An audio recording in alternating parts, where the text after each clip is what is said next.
신앙의 사람들의 사회에서의 관계를 믿음으로 행할 것을 권면해온 베드로는 이제 이러한 과제를 좀 더 좁혀서 집안으로 가져옵니다. 먼저는 가정의 일을 총괄하여 일하는 사환에게 권면을 주고, 다음 장에서는 좀 더 가까운 부부간에서의 신앙적 관계까지 접근하는 것을 보게 될 것입니다. 1세기에 이 서신을 쓰고 있는 당시에는 자윤이라고 하는 사람들이 거느린 종들이 그들의 4배 정도였고, 그들은 주로 채무자이거나 전쟁에 잡혀온 포로들로 구약 성경의 표현같이 주인의 가축이나 다름없는 재산의 일부로 대하는 일이 많아서 인격적인 대우를 제대로 받지 못했다는 것이 일반적입니다. 그러나 교회 속에서는 주종의 관계이기보다는 한 인격체로 대우를 받았고, 온전히 거듭나지 못하고 이런 복음적인 내용을 육신의 유익으로만 생각했던 종들의 문제가 교회 밖에 사회에서 오해를 일으키는 일들이 들어있었던 것으로 그렇게 보여집니다. 사회 전반에 이런 문제들 때문에 복음의 완성 후에 주종의 관계를 믿음으로 행해야 할 것에 대한 권고도 신약 성경에 들어 다루고 있는 내용들을 봅니다. 구체적인 예를 들면 에베소서 6장 5절이나 9절, 골로새서 3장 22절에서 4장 1절, 디모데전서 6장 1절에서 2절, 그리고 디도서 2장 9절에서 10절 같은 경우입니다. 그럼에도 대부분 바울에 의해서 당부되어지고 있는 이런 내용들에서는 종과 주인, 상호 간의 올바른 신앙적 자세를 권면하는 내용이 대부분입니다.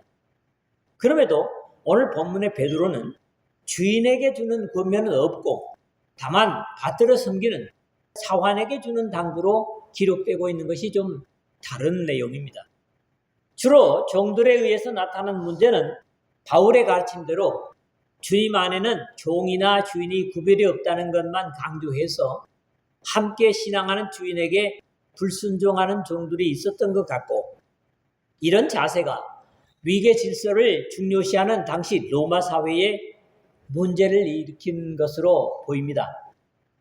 베드로는 주인보다는 예수도의 구속을 누리는 종이나 사환들에게 신앙 안에서의 평등이 무질서를 만드는 불순종과 같은 것이 아니며, 오히려 주님을 믿지 않은 불신자로서의 주인일지라도 스스로의 고난을 믿음으로 참고 섬기는 것이 복음을 나타내는 데도 더 호소력이 있음을 권면하고 있습니다.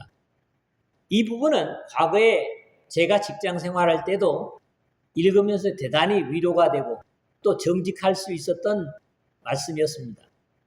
3가지 제목으로 생각을 하고 마지막 25절의 말씀을 결론으로 나누도록 하겠습니다. 첫 번째로는 18절에서 19절입니다. 부당한 대우에도 불구하고 우리가 믿음으로 대응을 해야 된다고 하는 그런 말씀을 먼저 보는데, 베드로 사도는 그냥 사회제도의 말단에서 재산의 일부로 취급당하던 당시의 종들보다는 그들을 이끌면서 주인의 집을 관리하고 다스리는 사환들에게, 바울의 표현 같으면 자녀 교육에까지 관여하는 초등교사, 파이다고고스와 같은 지위의 사람들에게 자신이 섬기고 받들어야 하는 주인이 다행히도 그리스도인이거나 도덕이나 윤리 규범이 분명한 사람이면 바랄 것이 없겠지만, 비록 그렇지 못한 대상일지라도 순종할 것을 당부하는 내용이 이 집안 관계 속에서의 첫 번째 내용입니다. 사환들아 이렇게 부르는데, 서론에서도 제가 약간 언급을 했습니다만 당시의 종, 둘로스, 종, 노예 그런 말인데, 본래 대오, 묵다, 묵히다라는 그런 의미에서 나온 말입니다. 이런 종이라고 표현되는 사람들이 부리는 사람들의 다수였지만, 이 신약 성경의 오늘 본문하고 나머지 3군데 누가복음 16장 13절이나 사도행전 10장 17절 그리고 로마서 14장 4절에 단 4번 쓰인 사환들을 대상으로 한 것은 그가 범사의 종들을 주인의 일에 복종시키는 입장이었기 때문에 이런 당부를 주고 있는 것으로 보입니다. 범사의 두려워함으로 주인들에게 순종하되 18절 첫 부분인데, 이러한 당부는 어쩌면 그리스도인들이 하나님께 행해야 할 자세를 그대로 표현하는 겁니다. 모든 일이나 시간 속에서 마치 하나님을 경외하는, 두려워하는 자세로 주인에게 온전히 순종해야 한다는 표현이기 때문입니다. 여기 하나의 조건이 더해지고 있습니다. 선하고 관용하는 자들에게만 아니라 또한 까다로운 자들에게도 그리하라. 18절 하반절이. 선하고 관용하는 주인을 섬기고 산다면 별로 마음의 어려움이 없을 것이지만, 여기 까다로운, 스콜리오스, 또 구부러진, 부정직한, 이런 뜻을 가진 마음이 뒤틀린, 삐뚤어진 사람을 표현하는 것으로 쉽지 않은 대상을 의미합니다. 오늘 우리 시대에 직장 생활하는 사람들에게나 다르지 않은 표현이죠. 주인이나 상사가 선하고 관용하고 착하고 참을성 있는 사람이면 어려움이 없겠지만, 하나님 두려운 줄 모르는 못된 상사를 모시고 일한다면 분명히 편치 못하고 행복하지도 못할 것입니다. 그런 사람에까지도 하나님을 섬기는 신실한 자세로 대한다면 비록 섬기는 상사는 기쁨을 주지 못하고 힘겨운 대상이 되겠지만, 믿음으로 수용하고 받아들인다면 하나님께서 주인이나 상사가 보상할 수 없는 것에도 갚아주신다는 것이 성경적인 가르침입니다. 부당하게 고난을 받아도 하나님을 생각함으로 슬픔을 참으면 이는 아름다우나 19절인데, 여기는 어려움을 한 가지 더 포함하면서 그런 상황과 처지를 이길 수 있는 그런 방법을 제시하고 있는 겁니다. 부당하게 고난을 받아도 우리가 가장 견디기 힘든 대우가 바로 부당하게 당하는 어려움입니다. 자신이 잘못한 것이 있어서 그게 문책을 받는다면 기쁘지는 않지만 그래도 그것을 수용하고 받아들일 수 있겠는데, 잘못한 것도 없이 문제로 갑질을 당하면 그것은 견디는 것이 쉽지 않을 겁니다. 세상 말로 억울해서 못 견디겠는데, 그럼에도 주님께서는 우리 믿음의 사람들에게 그것까지도 수용하라고 그런 당부를 주십니다. 그 방법은 하나님을 생각함으로 슬픔을 참으면입니다.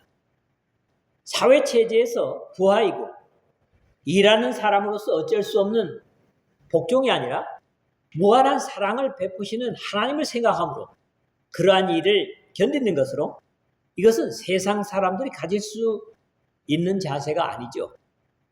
하나님은 어떤 입장에 우리가 있든지 그 상황을 빠짐없이 다 보고 계시는 분이시기 때문에 이런 상황도 아시는 하나님 감사드립니다 라고 그 부당한 대우조차도 하나님께 넘겨드린다면 오히려 부당하게 대우한 그 사람이 더 불쌍한 사람이 될 것입니다. 이런 자세에 대해서 베드로는 이는 아름다우나 라는 표현까지 쓰고 있습니다. 사실 이런 신앙의 자세를 가진다면 하나님께서 기뻐하실 일이며 칭찬받을 일입니다. 비록 주인은 부당하게 대해놓고 잊어버리겠지만 하나님께서는 자신의 충성된 백성이 부당하게 고난당하는 것을 기뻐하지 않으시고 반드시 거기에 대한 보상을 준비하실 것입니다. 이게 믿음의 사람들의 확신인 거죠. 너가 그러한 애매한 고난을 당하고도 나를 생각함으로 참고 견디는 모습이 아름답구나 칭찬하실 거라는 거지요. 두 번째로는 20절에서 21절 말씀입니다. 그리스도의 고난의 자취를 따라가는 모습이 바로 그런 거라는 거예요. 믿음의 백성들이 그럴 수 있는 충분한 근거를 가지고 있음을 증거하고 다시 한번 그러한 행동이 아름다운 것이며 우리 주 예수께서 이미 그러한 모범을 보여주셨다고 격려하고 있습니다. 또 우리가 주님을 믿고 순종하는 신앙의 사람이라면 이미 이런 모범을 친히 보여주신 주님의 모범을 따르는 것이 당연함을 증거하는 겁니다. 죄가 있어 매를 맞고 참으면 무슨 칭찬이 있으리요.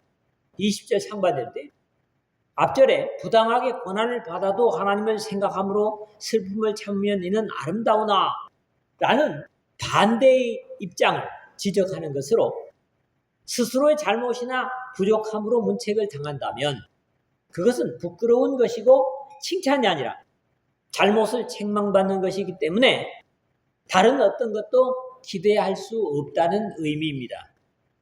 또 이런 입장에서는 스스로의 자책도 옳은 것은 아닐 겁니다. 그러나 선을 행함으로 고난을 받고 참으면 20절 중간에 앞의 말씀이 부끄러움이었다면 다시 믿음의 자세의 아름다움을 반복하고 있습니다. 베드로 사도는 뒤에서 좀 더 적극적으로 이런 자세를 격려함을 봅니다. 4장 13절에 오히려 너희가 기도의 고난에 참여하는 것으로 즐거워하라. 이는 그의 영광을 나타내실 때에 너희로 즐거워하고 기뻐하게 하려 함이라 했고 다시 16절에서 만일 기도인으로 고난을 받으면 부끄러워 말고 도리어 그 이름으로 하나님께 영광을 돌리라.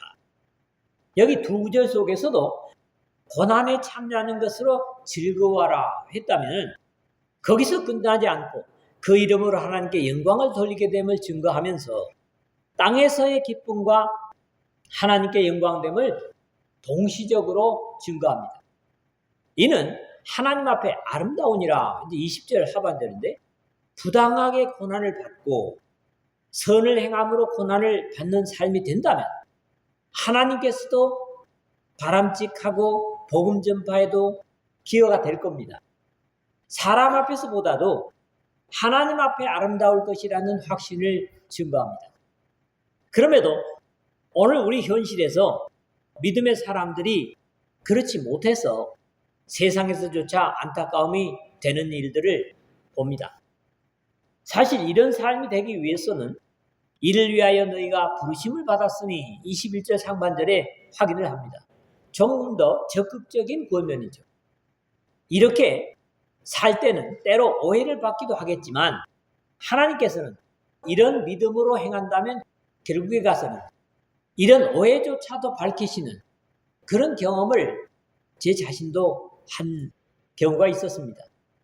이를 위하여 너희가 부르심을 받았으니 모든 기도인이 구원의 초청을 받았지만 여기서는 좀 더 적극적으로 주님께서 우리의 삶을 철저하게 다스리시고 간섭하셔서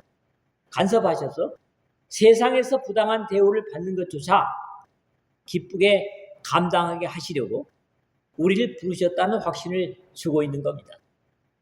바울 사도도 같은 권면을 빌립보 교우들에게 주고 있습니다. 기도를 위하여 너희에게 은혜를 주신 것은 다만 그를 믿을 뿐 아니라 또한 그를 위하여 고난도 받게 하려 하심이라. 빌립보서 1장 29절입니다. 여기에 분명한 모범을 제시하는 내용이 그리스도도 너희를 위하여 고난을 받으사 라는 사실입니다. 예수의 고난만큼이나 불합리한 고난은 역사 속에 없었습니다. 선택받았다는 자기 땅에 오셨으면 자기 땅에 오매 자기 백성이 영접하지 아니하였으나 요한복음 1장 11절에 어쩌면 이것은 출발이었습니다. 자신의 죄가 아니라 그분의 죽음의 원인은 철저하게 다른 사람들 때문에 바로 죄인된 나를 위해서 너희를 위하여 고난을 받으시고 죽으셨지만 당시의 불법의 사형 언도에도 결코 대항하지 않으신 것은 그것이 인류를 위한 일이기 때문에 그러셨던 거지요. 그런 이유에서 유대인들의 철저한 불법이나 빌라도의 불의한 선고에도 오로지 선으로 대응하심으로 오늘 우리를 위하여 모범을 보이신 것이고 또 우리가 여기 있는 것입니다.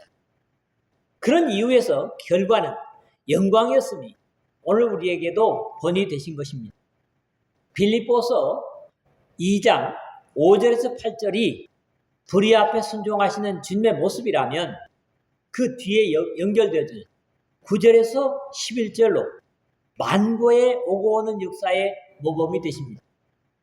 그를 지극히 높여 모든 이름 위에 뛰어난 이름을 주사 모든 무릎을 예수의 이름에 꿇게 하시고 모든 입으로 예수를 주라 시인하여 하나님 아버지께 영광을 돌리게 하셨느니라. 너희에게 본을 끼쳐 그 자취를 따라오게 하려 하셨느니라. 21절 하반절인데, 그러한 기도의 모범은 우리 인류의 구원을 위한 뿐만 아니라 역시 오고 오는 역사 속에 믿음의 부르심을 입은 자들에게 영원한 모범으로 삼으시기 위해서인 겁니다. 우리 주 예수 그리스도의 삶에서 남은 자취는 그분이 죽음에서도 불신자들조차도 찬양하게 하는 모범이셨습니다. 그의 사형을 집행하던 불신자였던 로마의 백부장조차도 이는 진실로 하나님의 아들이었도다. 마태복음 27장 54절 하반절, 이 사람은 진실로 하나님의 아들이었도다. 마가복음 15장 39절 하반절에 기록되고 있습니다. 그러므로 우리가 불의한 세력 앞에서도 믿음으로 바로 대항할 수만 있다면, 억울하게 죽임을 당한다고 할지라도 사람들은 이 사람은 진실로 하나님의 백성이었도다, 이 사람은 진실로 하나님의 일꾼이었도다 라고 같은 고백을 할 수 있을 겁니다. 우리 주님께서는 이런 아름다운 자취를 우리에게 남겨주신 겁니다.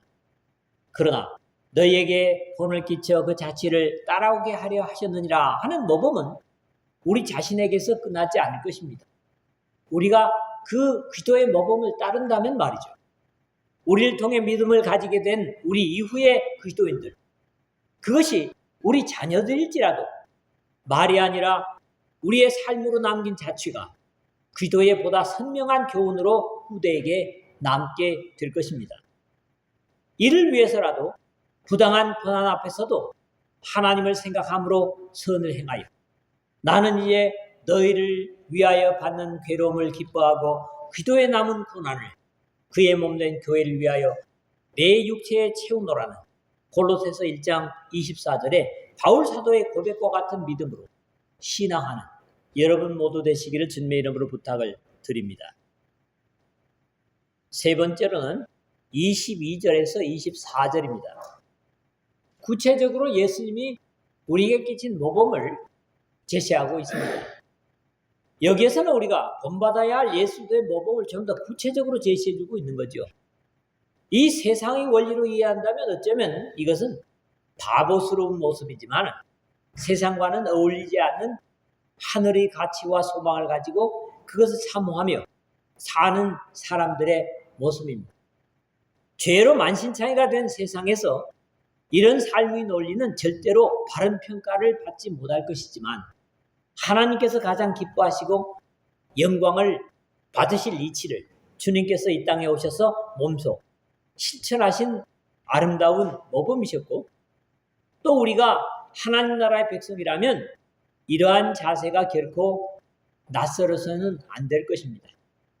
그는 죄를 범하지 아니하시고 그 입에 거짓도 없으시며, 22절인데 그는 강포를 행하지 아니하였고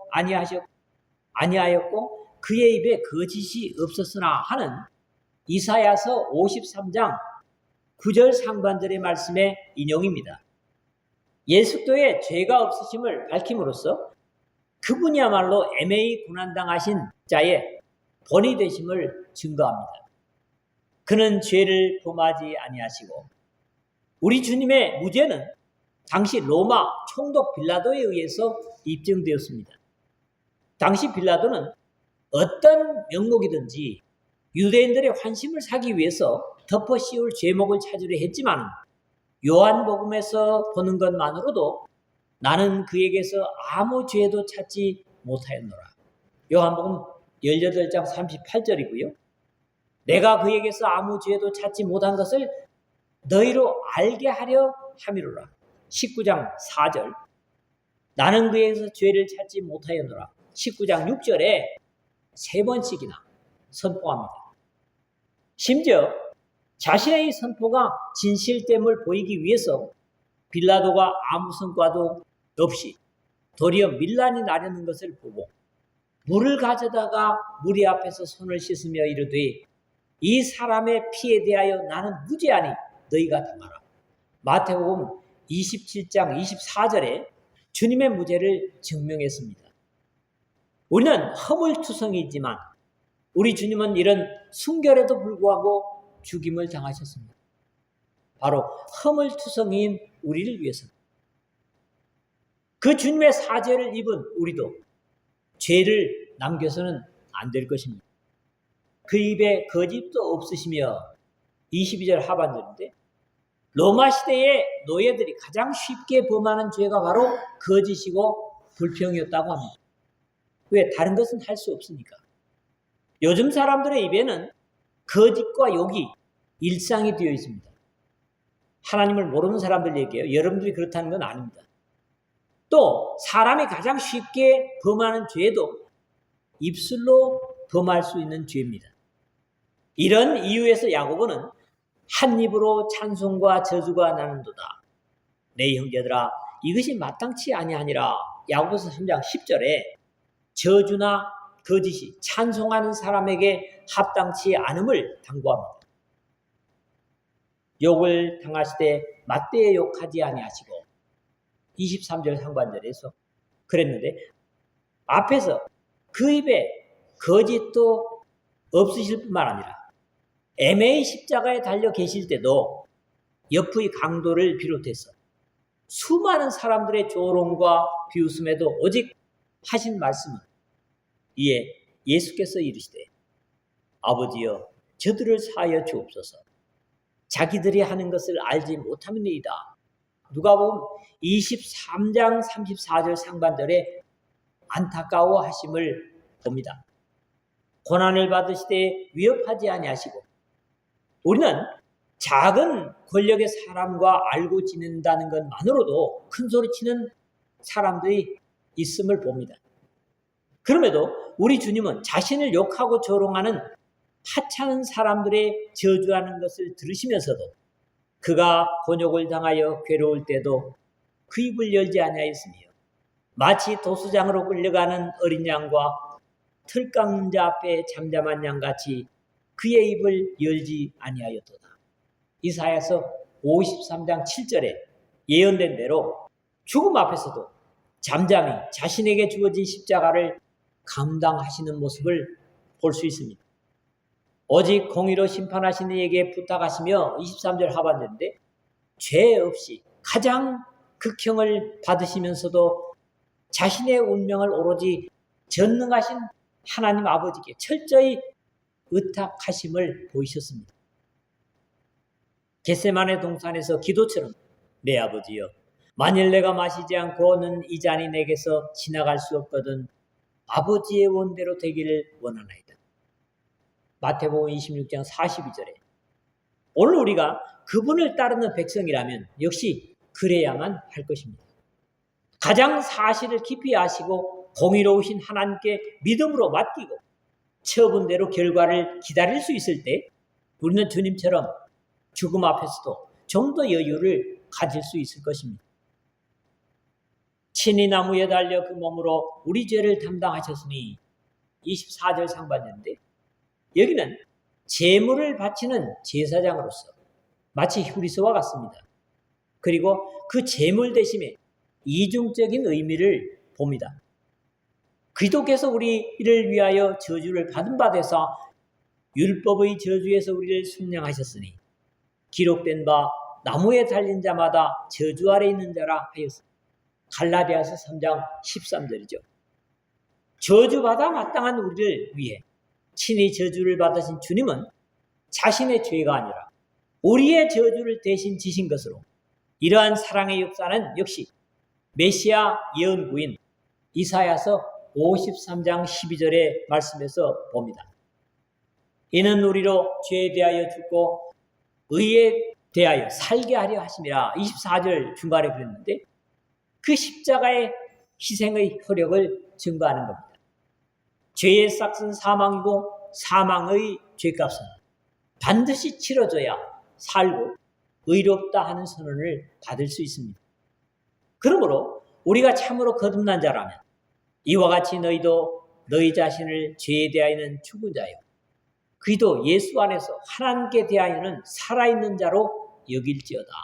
로마서 6장 11절에 라는 의식이 대단히 중요한 겁니다.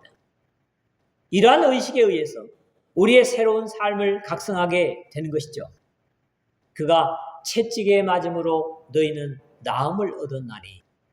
24절 하반절에 이 말씀 역시 그가 찔림은 우리의 허물 때문이요 그가 상함은 우리의 죄악 때문이라. 그가 징계를 받음으로 우리는 평화를 누리고 그가 채찍에 맞음으로 우리는 나음을 받았도다. 이사야서 53장 3절의 예언의 확증입니다. 베드로 사도는 계속해서 메시아 예언구인 이 이사야서 53장을 오늘 내용에서 철저하게 적용하고 있는 것을 봅니다. 이제 결론적으로 25절을 보겠습니다. 너희가 전에는 양과 같이 길을 잃었더니 이제는 너희 영혼의 목자와 감독 되신 이에게 돌아왔느니라 그랬죠. 이 말씀도 이사야서 53장 6절에 우리는 다 양 같아서 그릇 행하여 각기 제 길로 갔거늘 여호와께서는 우리 모두의 죄악을 그에게 담당시키셨도다 하는 말씀의 적용입니다. 각기 제 길로 갔던 과거의 범죄 상태와 죄악을 그에게 담당시켰다는 사죄의 은총을 누리는 현재를 대조해 볼 수 있는 것은 이 25절에 전에는 이라는 말과 이제는 내 차이를 극명하게 대조시키고 있는 겁니다. 결과로서도 잃었더니 돌아왔느니라 하는 대조에도 볼 수 있습니다. 이제는 너희 영혼의 목자와 감독 되신 이에게로 돌아왔느니라 하반절인데 양과 같이 스스로 길을 찾지 못하는 사람의 목자는 바로 우리를 죽음과 저주에서 자신의 생명을 지불하고 사주신 예수 그리스도이십니다. 여기에 목자와 감독은 같은 대상을 일컫는 그런 단어들입니다. 포이멘이나 에피스코포스라는 말이 쓰여지고 있거든요. 우리의 삶을 친히 이끄시고 보살피시는 이중적 역할을 우리 주 예수 그리스도로부터 누리게 되는 거지요. 칠 뿐 아니라 또 살펴서 어떤 위해를 당하는 것이 없는가? 이것이 목자와 감독의 차이인 겁니다. 우리 삶의 총체적인 변화를 선언하는데 이런 선언이 말에 있지 않고 삶에 나타나므로 예수를 따르는 하나님의 자녀된 자긍심과 우리를 우리 되게 하신 하나님께 지속적으로 믿음과 영광을 돌려드리는 여러분 모두 되시기를 주님의 이름으로